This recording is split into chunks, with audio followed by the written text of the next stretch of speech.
Hello friends, ഇന്നത്തെ എപ്പിസോഡിൽ സുസ്മിതയും ഫ്രണ്ട്സും റെസ്റ്റോറൻറ്റിലേക്ക് വന്നു കയറുന്നത് കണ്ട് ജഗദീപ് തൻ്റെ കൂട്ടുകാരനായ ചന്തുവിനോട് തൻ്റെ പുറം മസാജ് ചെയ്തു തരാനായി പറയുന്നു.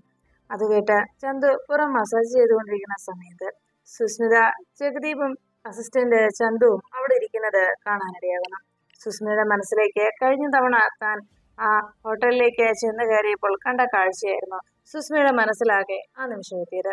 ജഗദീപിനെ ഇനി കാണാൻ കഴിയുമെന്ന് പോലും കരുതിയത്, ഒരിക്കലും കാണാൻ സാധിക്കില്ല എന്ന് കരുതിയതായിരുന്നു സുസ്മിത. അപ്പോഴാണ് അപ്രതീക്ഷിതമായി വീണ്ടും ആ റെസ്റ്റോറൻറ്റിലേക്ക് വെച്ച് കാണുന്നത്. സുസ്മിതയ്ക്ക് ജഗദീപിനെ കണ്ടതോടെ വലിയ സന്തോഷമായി എന്നുള്ള രീതിയിൽ സുസ്മിത അങ്ങനെ ഇരിക്കുമ്പോൾ സുസ്മിത കൂട്ടുകാരിമാർക്ക് പലതും മനസ്സിലാവുന്നുണ്ട്. ഉടനെ ജഗദീപിന്റെ പുറം മസാജ് ചെയ്തുകൊണ്ട് ചന്തു അങ്ങനെ ഇരിക്കുമ്പോൾ ചന്തുവിനെ നോക്കി ചിരിച്ചുകൊണ്ട് സുസ്മിതയുടെ ഫ്രണ്ട് ഇരിക്കുന്ന കണ്ടു. ഉടനെ തന്നെ ജഗദീപ് സുസ്മിതയെ നോക്കുന്നത് കണ്ട് ചന്തു പറഞ്ഞു, ദേ അവിടുന്ന് ഒരാൾ നോക്കുന്നുണ്ട് കേട്ടോ. അപ്പോഴേക്കും ജഗദീപ് പറഞ്ഞു, നീ മിണ്ടാതെ മര്യാദയ്ക്ക് അവരെ മൈൻഡ് ചെയ്യാതെ എന്റെ ദേഹം മസാജ് ചെയ്ത് കാടാ എന്ന് പറഞ്ഞ് ജഗദീപ് ദേഷ്യപ്പെടുന്നു. ഉടനെ ഓ ശരി സർ എന്ന് പറഞ്ഞ് ജഗദീപ് ജഗദീപിന്റെ ദേഹം മസാജ് ചെയ്ത് കൊടുത്തുകൊണ്ട് അങ്ങനെ ചന്തു നിൽക്കുമ്പോഴേക്കും അവിടെ ഓർഡർ എടുക്കാനായിട്ട് അവിടുത്തെ വെയിറ്റർ എത്തി. ഉടനെ സുസ്മിതയോട് എന്താ വേണ്ടത് എന്ന് ചോദിച്ചത് 3 ജഗദീപ് കുമാർ എന്നതായിരുന്നു സുസ്മിതയുടെ മറുപടി. ജഗദീപിനെ നോക്കി അങ്ങനെ സുസ്മിത മറ്റേതോ ലോകത്തെന്ന പോലെ സംസാരിക്കുന്നത് കണ്ട് കൂട്ടുകാരിമാർ അതിശയപ്പെട്ടു. നീ എന്താ ഈ പറഞ്ഞത് എന്ന് അവര് 3 പേരും ചോദിച്ചത്. പെട്ടെന്ന് സുസ്മിത ഞെട്ടി ഉണർന്നത് പോലെ, അല്ല എന്താ ചോദിച്ചത് എനിക്ക് മനസ്സിലായില്ല എന്ന് സുസ്മിത പറഞ്ഞു. അപ്പോഴേക്കും ഒരു കൂട്ടുകാരി പറഞ്ഞു, അല്ല നിനക്ക് ഈയിടെയായിട്ട് തടി കൂടുന്നല്ലേ നീ പറഞ്ഞത്, അപ്പോ ഡയറ്റ് ചെയ്യാനായി ലൈം ജ്യൂസ് ഓർഡർ ചെയ്യാം, എന്താ അത് പോരെ എന്ന് ചോദിച്ചത്. സുസ്മിത പറഞ്ഞു, ആ മതി 3 ലൈം ജ്യൂസ് എന്ന് സുസ്മിത ഓർഡർ കൊടുത്തു. അപ്പോഴേക്കും അവിടെ ജഗദീപിനോട് അതുവഴി പോകുന്ന സമയത്ത് വെയിറ്റർ പറഞ്ഞു, സാർ ഇപ്പൊ കൊണ്ടുവരാൻ കേട്ടോ സാർ ഓർഡർ ചെയ്ത് എന്ന് പറഞ്ഞു.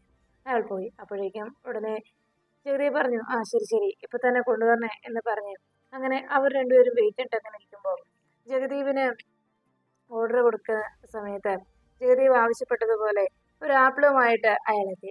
ജഗദീപ് ഇത് വാങ്ങിക്കുന്നതിനിടെ ചോദിച്ചു, ഇത് കാശ്മീരി ആപ്പിൾ തന്നെയല്ലേ, അതോ താൻ പറ്റിക്കുന്നതാണോ എന്ന് ചോദിച്ചിട്ടും, അല്ല സാർ ഇത് അത് തന്നെയാണ് എന്ന് പറഞ്ഞു. ഉടനെ ചന്തുവിനോട് ജഗദീപ് പറഞ്ഞു, ശരി എന്നാ ഇയാളെ ഡെയിലി ചെയ്തേക്ക് ചന്തു എന്ന് പറഞ്ഞതും ചന്തു ഉടനെ തന്റെ കയ്യിലിരുന്ന 500 നോട്ട് ആ വെയിറ്റർക്ക് നൽകുന്നു. അയാളത് വാങ്ങിച്ച് താങ്ക് യു സാർ എന്ന് പറഞ്ഞ് അവിടുന്ന് പോകുന്നു. ഉടനെ ജഗദീപ് ഇനി കാണിക്ക് എന്ന് പറഞ്ഞതും ജഗദീപിന്റെ മുന്നിലിരിക്കുന്ന ആ ലാപ്ടോപ്പിലെ ഒരു ചിത്രം കാണിച്ച് ചന്തു പറഞ്ഞു, ഇത് ആരാന്നറിയാവോ, ഈ പെൺകുട്ടി കുറെ നാളായിട്ട് ഞാൻ സെർച്ച് ചെയ്ത് കണ്ടെത്തിയതാണ് സാറിന് വേണ്ടി. നോക്കിക്കേ സാറിന് ഇഷ്ടമായോന്ന്, എങ്ങനെയുണ്ട് നോക്കിക്കേ, ഇവളാണ് ദിവ്യ ഫെർണാണ്ടസ്, എങ്ങനെയുണ്ട് ഇഷ്ടപ്പെട്ടോ, ഒരു ഇന്റർകാസ്റ്റ് മാരേജ് ആണ് കേട്ടോ എന്ന് പറഞ്ഞത്. ഉടനെ ചന്തു അങ്ങനെ പറഞ്ഞ് എടുത്ത ഫോട്ടോ, ഒരു കുരങ്ങിന്റെ ഫോട്ടോ ചിരിച്ചുകൊണ്ടിരിക്കുന്ന പോലെ ഉള്ള ഒരു ഫോട്ടോ കാണിച്ച് ചന്തുവിനെ ദേഷ്യത്തോടെ ജഗദീപ് നോക്കി. എടാ ഇതാണോടാ ഫോട്ടോ എന്ന് ചോദിച്ചതും ജഗദീപിനോട് ശബ്ദം താഴ്ച ചന്തു പറഞ്ഞു, അതെ നിനക്ക് ചേരുന്ന ഫോട്ടോ തന്നെ വേണ്ട അറിയാ, ഞാൻ വളരെ കഷ്ടപ്പെട്ട് കണ്ടെത്തിയതാണ്, നിനക്ക് നന്നായിട്ട് ചേരും അതാണ് എന്ന് പറഞ്ഞത്. ചന്തുവിനോട് കലിയോടെ ജഗദീപ് നോക്കി. അതിനുശേഷം ഇത് നോക്കിക്കേ, ഇത് നമ്മുടെ ഇപ്പോഴത്തെ മിസ് കേരളയാണ്, ചിലപ്പോ തീർച്ചയായിട്ടും സാറിന് ഈ പെൺകുട്ടി ഇഷ്ടപ്പെടും, നോക്കിക്കേ എന്ന് പറഞ്ഞു അടുത്ത കുരങ്ങിന്റെ ഫോട്ടോ കാണിച്ചത്. വേണ്ട ഇതൊന്നും എനിക്ക് വേണ്ട, എനിക്ക് മിസ് കേരളയൊന്നും വേണ്ട എന്ന് പറഞ്ഞ് ജഗദീപ് അടുത്ത പെൺകുട്ടിയെ കാണിക്കാനായി പറഞ്ഞു. അപ്പോഴേക്കും ചന്തു പറഞ്ഞു, സാറേ ഇത് നോക്കിക്കേ, സാറിന് ഇത് വളരെയേറെ ഇഷ്ടപ്പെടും എന്ന് പറഞ്ഞ് വേറൊരു കുരങ്ങിന്റെ ഫോട്ടോ ജഗദീപിന് വേണ്ടി എടുത്ത് ചന്തു കാണിക്കുന്നു. സാറ് നോക്കിക്കേ, ഇത് തീർച്ചയായിട്ടും സാറിന് ഇഷ്ടപ്പെടും, സാറിന്റെ ടേസ്റ്റിന് പറ്റിയ ഒരു പെൺകുട്ടിയാണെന്നാണ് എനിക്ക് തോന്നുന്നത്, നോക്കിക്കേ എന്ന് പറഞ്ഞത്. ജഗദീപ് ആ ഫോട്ടോ കണ്ടത് ആകെ മുഖമാകെ വല്ലാതിരിക്കുന്നു. ഉടനെ തന്നെ ജഗദീപ് ദേഷ്യത്തോടെ ചന്തുവിനോട് പറഞ്ഞു, അതെ നിനക്ക് ഇത്രയും നാളുമായിട്ട് എനിക്കുള്ള എന്റെ ടേസ്റ്റ് എന്തൊക്കെയാണെന്ന് നിനക്ക് മനസ്സിലാവുന്നില്ലേ, ചിറക്കൽ രാമചന്ദ്രന്റെയും ശശികലയുടെയും മകനായ ഈ ജഗദീപ് കുമാറിന് ഒരു പെൺകുട്ടിയെ കണ്ടെത്താൻ, ഈ ജഗദീപ് കുമാറിന് ചേരുന്ന ഒരു പെൺകുട്ടി ഏത് രീതിയിലായിരിക്കണം, എങ്ങനെയുള്ളവളായിരിക്കണം എന്നതിന് യാതൊരു ഊഹവും നിനക്കില്ലേ ചന്തു, ഇത്രയും നാളായിട്ടും അങ്ങനെ എനിക്ക് എന്റെ വിവാഹത്തെ കുറിച്ചുള്ള സങ്കല്പങ്ങളെയൊന്നും നിനക്കറിയില്ലേ എന്ന് ചോദിച്ചു ജഗദീപ് ചന്തുവിന് നേരെ ദേഷ്യപ്പെട്ടു. ഉടനെ ചന്തു പറഞ്ഞു, ഇല്ല സാർ എന്താന്ന് പറയാവോ എന്ന് ചോദിച്ചിട്ടും സ്വഭാവ മഹിമ ആരോടും വളരെ സ്നേഹമുള്ള, അതെ, തുമ്പപ്പൂവിന്റെ നൈർമല്യവും അതുപോലെ നല്ല വിശുദ്ധിയുമുള്ള, പൂ പോലെ വിശുദ്ധിയുമുള്ള ഒരു പെൺകുട്ടിയായിരിക്കണം. അത് ചുമ്മാ നീ ഈ പറഞ്ഞതുപോലൊന്നും ആയിരിക്കില്ല എന്ന് പറഞ്ഞ്, നോക്ക് നമുക്ക് അതൊരു ഉദാഹരണത്തിന് എന്ന് പറഞ്ഞ് ജഗതി പെട്ടെന്ന് നോക്കുമ്പോൾ തൊട്ട് ഓപ്പോസിറ്റ് ഇരിക്കുന്ന ആ ടേബിളിലിരിക്കുന്ന സുസ്മിതയെ ചൂണ്ടിക്കാണിച്ചു. ദാ ആ കുട്ടിയെ നോക്കിയേ, ആ പെൺകുട്ടിയെ പോലെ നോക്കിക്കേ, കാണുമ്പോൾ തന്നെ അറിയത്തില്ലേ ഒരു പിഞ്ചു കുഞ്ഞിന്റെ നിഷ്കളങ്കതയും മനസ്സ് നിറയുകയും കാരുണ്യമുള്ള സ്നേഹസമ്പന്നയുമായ ഒരു പെൺകുട്ടി കണ്ടില്ലേ എന്ന് ചോദിച്ച് ജഗദീപ് സുസ്മിതയെ ചൂണ്ടിക്കാണിച്ച് പറയുന്നു. സുസ്മിത അപ്പോഴേക്കും താൻ ചെയ്തു കൂട്ടിയ ക്രൂരതകളെ കുറിച്ച് ആലോചിച്ചു. രോഹിത് ആ കൊക്കയിലേക്ക് രോഹിത്തിനെ തള്ളിയിട്ടതും പിന്നീട് പ്രീതിയുടെ തലക്കിടിച്ച് പ്രീതിയെ ആ പാറയിൽ ഇടിപ്പിച്ച് കൊല്ലാൻ ശ്രമിച്ചതുമായിട്ടുള്ള കാര്യങ്ങളൊക്കെ രോഹിത്തിനെ കുറിച്ചുമൊക്കെ ഓർത്തുകൊണ്ട് സുസ്മിതയുടെ കൂടെ ആ രംഗങ്ങൾ ഓരോന്നും സുസ്മിത മനസ്സിലൂടെ കടന്നുപോയി. അപ്പോഴേക്കും സുസ്മിത വളരെ സന്തോഷത്തോടെ രോഹിത്തിനെ എല്ലാം മറന്ന് സുസ്മിത ജഗദീപിനെ നോക്കി പുഞ്ചിരിച്ചു. അപ്പോഴേക്കും ജഗദീപും സുസ്മിതയെ തന്നെ നോക്കി അങ്ങനെ ചിരിച്ചുകൊണ്ടിരുന്നു. ഉടനെ സുസ്മിതയെ കൂട്ടുകാരിമാർ വിളിച്ചു, എന്താ എന്താ സുസ്മിത, നീ എന്തെങ്കിലും ആലോചിച്ചിരിക്കുന്നത് എന്ന് പറഞ്ഞത്? അതെ, മറ്റുള്ളവരുടെ മനസ്സ് മനസ്സിലാക്കാനും മറ്റുള്ളവരുടെ സ്വഭാവം തിരിച്ചറിയാനുമുള്ള അയാളുടെ കഴിവിനെ കുറിച്ചാണ് ഞാൻ ആലോചിച്ചത് എന്ന് സുസ്മിത പറയുമ്പോൾ ഉടനെ ചന്തി ചോദിച്ചു, അതെ സാറേ, നമുക്ക് ആ പെൺകുച്ചിയെ തന്നെ അങ്ങ് ആലോചിച്ചാലോ എന്ന് ചോദിച്ചിട്ട് ഉടനെ ജഗതി പറഞ്ഞു, നീ എന്താടേ ഈ പറയുന്നത്? ഞാൻ നിന്നെ ഒന്ന് ഉദാഹരണം കാണിച്ചെന്നല്ലേ ഉള്ളൂ, അതൊന്നും വേണ്ട, ഞാനേ ഒന്ന് ആലോചിക്കട്ടെ. എന്തായാലും എൻ്റെ ഈ ചിറയ്ക്കൽ രാമചന്ദ്രന്റെ മകൻ എന്നുള്ള ഈ ഐഡന്റിറ്റിയും എൻ്റെ സ്റ്റാറ്റസും ഒക്കെയാണ് എനിക്ക് നല്ലൊരു പെൺകുട്ടിയെ കണ്ടെത്താൻ കഴിയാതെ പോകുന്നത്, നല്ലൊരു വിവാഹം എനിക്ക് നടക്കാത്തത്. അതിനൊക്കെ ഒരു പരിഹാരം ഞാൻ കണ്ടെത്തി കഴിഞ്ഞു. ഇനി ഈ ഒരു ഐഡന്റിറ്റി എനിക്ക് വേണ്ട. ഞാനൊരു സാധാരണക്കാരനായി മാറാൻ പോവുകയാണ്. ചിലപ്പോ ഒരു ബസ് കണ്ടക്ടറെ പോലെയൊക്കെ ആയിരിക്കും. എൻ്റെ അരികിലേക്ക് അവൾ വരേണ്ടത് പുഴയൊഴുകി ഇങ്ങനെ കടലിനോട് ചേരുന്നത് പോലെ ആയിരിക്കണം. അതുപോലെ ആവണം അവൾ എൻ്റെ അരികിലേക്ക് വരേണ്ടത്. അതുകൊണ്ട് തന്നെ ഞാനൊരു വഴി കണ്ടെത്തി. നീ എനിക്ക് സഹായമൊന്നും ചെയ്യണ്ട, ഞാൻ തന്നെ കണ്ടെത്തിക്കൊള്ളാം. ഞാനൊരു സാധാരണ ഒരു മിഡിൽ ക്ലാസ് മാനായിട്ട് മാറാൻ പോകുന്നു. എൻ്റെ ജോലി ചിലപ്പോൾ ഞാൻ ബസ് കണ്ടക്ടർ ആവും, ചിലപ്പോൾ തെരുവിൽ പിച്ച് തണ്ടുന്ന പോലെയാവും, അല്ലെങ്കിൽ വല്ലയിടത്തും എന്തെങ്കിലും കച്ചവടം നടത്തുന്ന ഒരാളായിട്ട്, അങ്ങനെ ഏതെങ്കിലും സാഹചര്യത്തിലേക്ക് ഞാൻ മാറും. അങ്ങനെ മാറിയിട്ട് വേണം എനിക്ക് ഇഷ്ടപ്പെട്ട പെൺകുട്ടിയെ, എനിക്ക് ചേരുന്ന പെൺകുട്ടിയെ സ്നേഹിക്കാനും മനസ്സുള്ള, മറ്റുള്ളവരോട് സ്നേഹം തോന്നുന്ന, അലിവ് തോന്നുന്ന, കരുണയുള്ള, ഞാൻ പറഞ്ഞ ആ എല്ലാ ഗുണങ്ങളുമുള്ള ഒരു പെൺകുട്ടിയെ എനിക്ക് കണ്ടെത്തണം.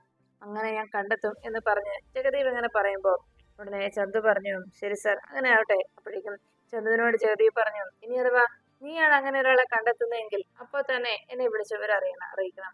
എന്റെ ഫോൺ നമ്പർ നിനക്ക് അറിയാമല്ലോ അല്ലെ എന്ന് ചോദിച്ചത് ചന്തു ചോദിച്ചു. അറിയാം സർ, ഞാൻ ഈ പറയുന്നതല്ലേ എന്ന് ചോദിച്ച് ചന്തു ഒരു നമ്പർ പറഞ്ഞു. അത് കേട്ടതും സുസ്മിത വേഗം തന്റെ മൊബൈലിലേക്ക് അത് ഫീഡ് ചെയ്യാന്ന് ഓർത്ത് അങ്ങനെ നിന്നു. പെട്ടെന്ന് സുസ്മിത അത് തന്റെ മൊബൈലിലേക്ക് സേവ് ചെയ്യാൻ കഴിയാതെ അത് വിഷമിച്ചപ്പോ ജഗദീപ് പറഞ്ഞു, അത് തന്നെ എന്ന് പറഞ്ഞ് ജഗദീപ് തന്റെ നമ്പർ ഒന്നുകൂടി ആവർത്തിച്ച് വളരെ സ്ലോ മോഷനിൽ പറയുന്നു. അത് കേട്ടതും ഉടനെ സുസ്മിത അത് കൃത്യമായി തന്റെ മൊബൈലിൽ ഫീഡ് ചെയ്തെടുത്തു. അതിനുശേഷം എന്നാ നമുക്ക് ഇറങ്ങാം എന്ന് പറഞ്ഞ് ജഗദീപൻ ചന്തുവും അവിടെ നിന്ന് ഇറങ്ങുന്നു. അവർ പോയി കഴിയുമ്പോഴേക്കും കൂട്ടുകാരിമാർ പറഞ്ഞു, എന്തൊരു ജാടയാ പോയല്ലോ എന്ന് പറഞ്ഞത്.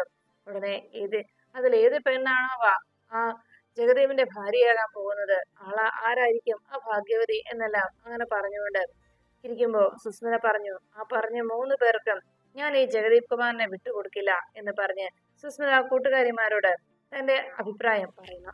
അങ്ങനെ സുസ്മിത ജഗദീപിന് വേണ്ടി ചന്തു ആലോചിച്ച ആ 3 കുരങ്ങനും നൽകാതെ സുസ്മിത തന്നെ അവനെ സ്വന്തമാക്കുമെന്ന് കൂട്ടുകാരിമാരെ അറിയിക്കുന്നു.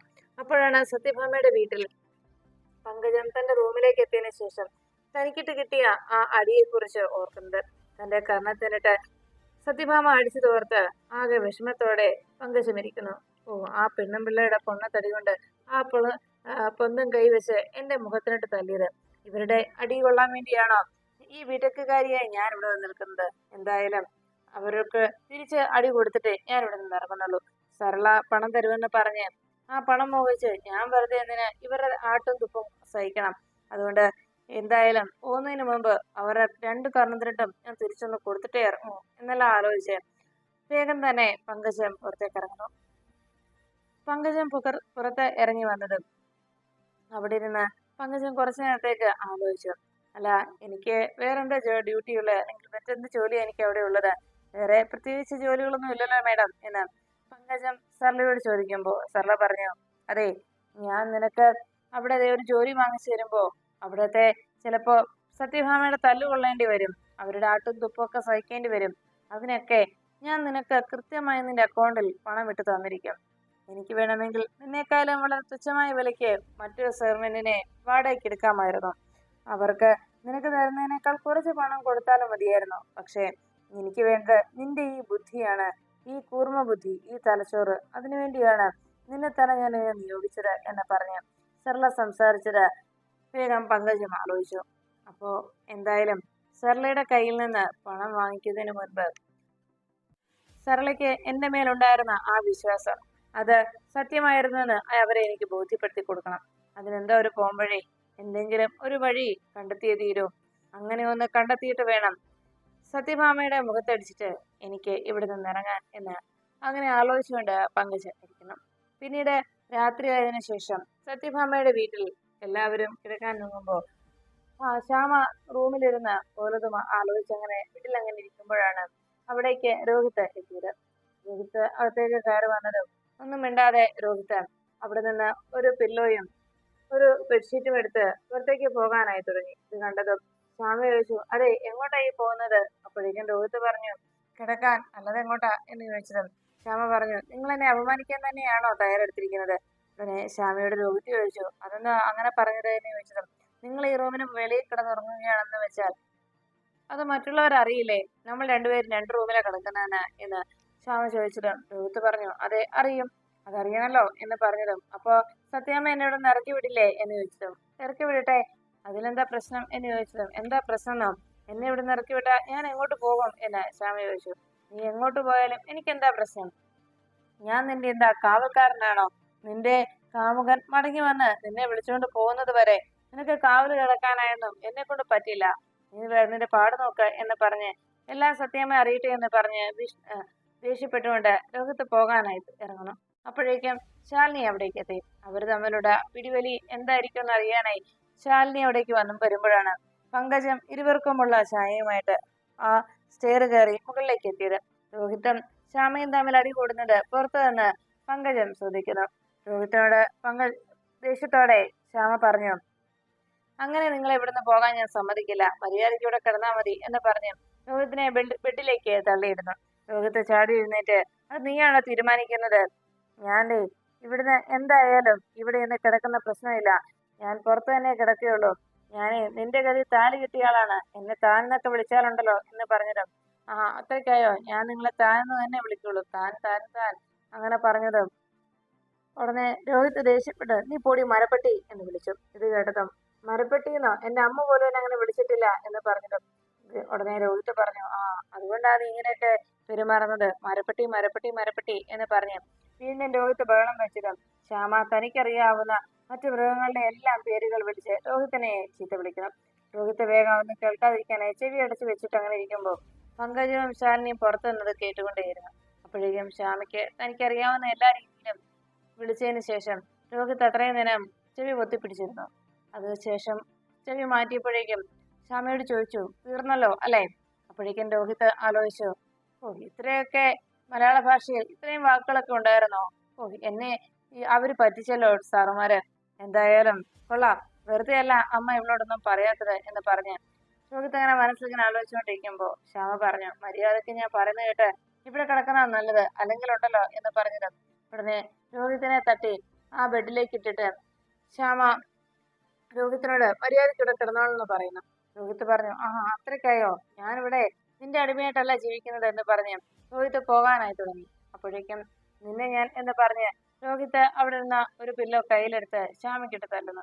ശ്യാമയും രോഹിത്തും പരസ്പരം പില്ലോ വെച്ച് അടി കൂടുന്നത് അവിടെ നിന്ന്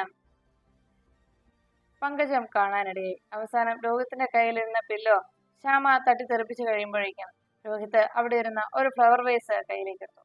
അത്രയ്ക്കല്ലേ എന്ന് പറഞ്ഞ് രോഹിത്ത് ശ്യാമയ്ക്കിട്ട് എറിയാനായി ശ്യാമയ്ക്കിട്ട് എറിയാനായി ഉന്നം പിടിച്ചുകൊണ്ട് രോഹിത്തിങ്ങനെ വരുമ്പോൾ രോഹിത്തിനെ തല്ലാനായി ശ്യാമ പില്ലോ വീണ്ടും എടുത്തു. ശ്യാമ രോഹിത്തിനെ തല്ലുന്ന സമയത്ത് രോഹിത്ത് ആ കയ്യിലിരുന്ന ഫ്ലവർ വേസ് നേരെ വലിച്ചെറിയുന്നു. ശ്യാമയ്ക്കിട്ട് എറിഞ്ഞിടും. ശ്യാമ തല കുനിച്ചപ്പോ അത് കൃത്യമായി നേരെ വന്ന് പങ്കജത്തിന്റെ തലയിലേക്ക് കൊള്ളുന്നു. പങ്കജം ഒരു വിവരം അറിയില്ലോ എന്ന് കരുതി തലയിൽ വേദനിച്ചെങ്കിലും തൽക്കാലം തലയിൽ തടവിക്കൊണ്ട് പങ്കജം വീണ്ടും അവിടെ നിന്നു. ആഹാ, ഇത് ഇത്രയ്ക്കായല്ലേ. എന്തായാലും കൈയോടെ തന്നെ സത്യാമ്മയെ ചെന്ന് കാര്യങ്ങൾ ധരിപ്പിച്ചിട്ട് തന്നെ ബാക്കി കാര്യം. സത്യാമ്മ കാണട്ടെ ഇവരുടെ അംഗം എന്ന് മനസ്സിൽ പറഞ്ഞുകൊണ്ട് ഫ്ലവർ വൈസ് കൈ പിടിച്ചുകൊണ്ട് അവിടെ നിന്ന് പങ്കജം താഴേക്ക് പോകുന്നു. പങ്കജത്തിന്റെ പോക്ക് കണ്ടതോടെ അവിടെ നിന്ന് ശാലിനിക്ക് കാര്യം മനസ്സിലായി. പങ്കജം ഇപ്പൊ തന്നെ സത്യാമ്മയെ കൂട്ടിക്കൊണ്ട് വരുമെന്ന് അറിഞ്ഞതുകൊണ്ട് എന്തെങ്കിലും ഉടനെ ചെയ്തു എന്ന് ശാലിനിക്ക് മനസ്സിലാവുന്നു. അപ്പോഴാണ് പങ്കജം ഫ്ലവർ വൈസും എടുത്തുകൊണ്ട് നേരെ സത്യഭാമയുടെ അരികിലേക്ക് എത്തിയത്. സത്യാമ്മ എന്ന് വിളിച്ചത് പങ്കജത്തോട് സത്യഭാമ ചോദിച്ചു, എന്താ പ്രശ്നം? അപ്പോഴേക്കും പങ്കജം പറഞ്ഞു, അവിടെ ആ ഈനാമ്പേച്ചിയും മരപ്പെട്ടിയും ഭയങ്കര കടിപിടി എന്ന് പറഞ്ഞതും ഈനാമ്പേച്ചിയും മരപ്പെട്ടിയോ എന്ന് സംശയത്തോടെ സത്യഭാമ മുകളിലേക്ക് നോക്കി. അപ്പോഴേക്കും സത്യഭാമയോട് പങ്കജം പറഞ്ഞു, അത് പിന്നെ സത്യാമ്മ ഞാൻ എന്ന് പറഞ്ഞിട്ടും തന്റെ കയ്യിൽ നിന്ന് ഫ്ലവർ വൈസ് വെച്ച് പങ്കജം തന്റെ കലക്കിട്ട് ഒന്നുകൂടി കൊടുത്തു. അപ്പോഴേക്കും പങ്കജത്തിന് എന്താ പറ്റിയെന്നറിയാതെ അതിശയപ്പെട്ട സത്യഭാമ നോക്കുമ്പോ പങ്കജം പറഞ്ഞു, ഇപ്പോഴല്ല ഒന്ന് ശരിയായത്. അതെ, ഒരു കാര്യം ഞാൻ പറയാം സത്യാമ്മേ. അവർ രണ്ടുപേരും സത്യാമ്മയുടെ മുന്നിൽ വളരെ സ്നേഹമുണ്ടെന്ന് അഭിനയിച്ച് കാട്ടുകയാണ്. അതാണ് സംഭവിച്ചിരിക്കുന്നത്. ഇപ്പോ അവർക്കിടയിലുള്ള പ്രശ്നങ്ങൾക്കൊക്കെ പരിഹാരമുണ്ടായെന്ന് നമ്മളെ വെറുതെ തെറ്റിദ്ധരിപ്പിക്കുകയായിരുന്നു. അന്ന് നാൾ മുതൽ ശ്യാമക്കുഞ്ഞും രോഹിത് സാറും തമ്മിൽ എപ്പോഴും വഴക്ക് തന്നെയാണ് സത്യാമ്മേ. സത്യാമ്മ ഇത് കണ്ടോ? അവര് വലിച്ചെറിഞ്ഞ രോഹിത് സാറ് ശ്യാമക്കുഞ്ഞിനിട്ട് എറിഞ്ഞതാണ് ഈ ഫ്ലവർ വൈസ്. അതാണ് എന്റെ തലക്കിട്ട് വന്ന് കൊണ്ടതായെന്ന് പങ്കജം സത്യഭാമയോട് പറയണം. അത് കേട്ടതും സത്യഭാമ പറഞ്ഞു, അത്രയ്ക്കായോ, നീങ്ങി വന്നേ, ഞാൻ നോക്കട്ടെ എന്ന് പറഞ്ഞു സത്യഭാമ ആ ഫ്ലവർ വൈസും കൈ പിടിച്ചുകൊണ്ട് നേരെ മുകളിലേക്ക് ചേരുന്നു. ശാലിനിയും വിഷ്ണുവുമൊക്കെ മനഃപൂർവ്വം സത്യാമ്മയെ തെറ്റിദ്ധരിപ്പിക്കുകയായിരുന്നു കൂടി പങ്കജം പറഞ്ഞത് കേട്ട് സത്യഭാമ ആകെ ടെൻഷനോടെ മുകളിലേക്ക് കയറി. ആ സമയത്ത് പങ്കജം ആലോചിച്ചു, എന്തായാലും ഇന്നിവിടെ ഒരു ഭൂകമ്പം കാണാം. എല്ലാം ഇത്ര പെട്ടെന്ന് എല്ലാം ശരിയാവുമെന്ന് ഞാൻ ഒരിക്കലും കരുതിയില്ല. ഇനി വേഗം സെല്ലയുടെ കയ്യിൽ നിന്ന് പണം കൈക്കലാക്കി ഇവിടെ നിന്ന് രക്ഷപ്പെടുക, അത് മാത്രമാണ് ഇനിയുള്ള എന്റെ ലക്ഷ്യം എന്ന് ആലോചിച്ചുകൊണ്ട് അങ്ങനെ പങ്കജം അവിടെ ഇരിക്കുന്നു. അപ്പോഴാണ് ജോലിക്ക് പോകുന്നതിന് വേണ്ടിയുള്ള കാര്യങ്ങളൊക്കെ തയ്യാറാക്കുന്ന പോലെ ശ്യാമ പില്ലോയും കയ്യിലെടുത്ത് ആ വീട്ടിലേക്ക് ഇരുന്നു. മറ്റൊരു പില്ലോ കയ്യിലെടുത്തുകൊണ്ട് നിലത്തേക്ക് രോഹിത്ത് ഇരിക്കണം. അങ്ങനെ ശ്യാമയും രോഹിത്തും പരസ്പരമുള്ള അടി അവസാനിപ്പിച്ചു.